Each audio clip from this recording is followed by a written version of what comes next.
Во овој подкаст, насловен како македонска, а не бугарска компанија, ја изработила апликацијата за попис во странство. Откриваме факти за тврдењата на неколку македонски дигитални медиуми, кои со идентичен текст со различни наслови, пишуваат дека интернет платформата преку која од денеска се попишуваат македонски државјани во странство е направена од бугарска фирма.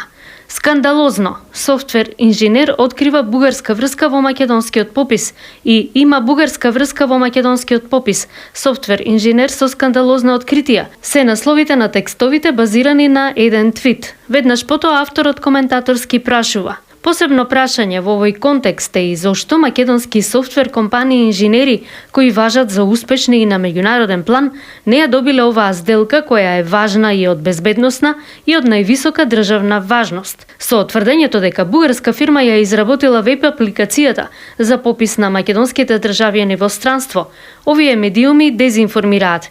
Изработката на апликацијата на компанијата Scale Focus од Скопје, регистрирана во 2019 година. Во Централниот регистар е регистрирана како Друштво за компјутерско програмирање, информатичка технологија и услуги Scale Focus д.о. Скопје со седиште во општина Центар.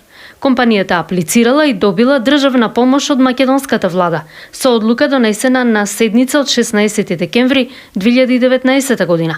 Во податоците за членки на Стопанската комора за информатички и комуникацијски технологии и МАСИТ пишува дека Scale Focus има над 200 активни проекти и со веќе реализирани 300 проекти за 500 партнери од листата на Forbes 500. Македонската канцеларија на Scale Focus е една од 6 на истоимената компанија со седиште во Софија, Бугарија. Од Државниот завод за статистика потврдија дека Scale Focus ја постави платформата за попис, но дека се работи за македонска компанија. При подпишувањето на договорите за работа, компанијата се обврзува на задолжителна проверка на ангажираните луѓе од страна на Министерството за внатрешни работи.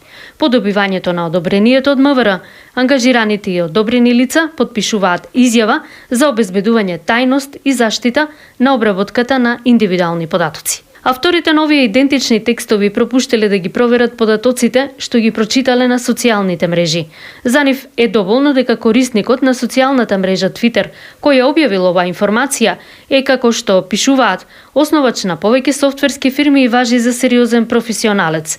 Меѓутоа, работата на новинарите е да ги истражат и проверат фактите, пошто професионалното новинарство се разликува од тоа што се публикува во неформалните канали, каде што ги вбројуваме и социјалните мрежи. Во Кодексот на новинари во основните принципи пишува: почитувајќи ги етичките вредности и професионалните стандарди во пренесувањето на информациите, новинарите ќе бидат честни, објективни и точни. Во членот 1, Кодексот го обврзува новинарот да ја провери информацијата, колку што е тоа можно, и да информира доколку станува збор за шпекулација. Ова е само уште еден наш придонес во откривањето на фактите.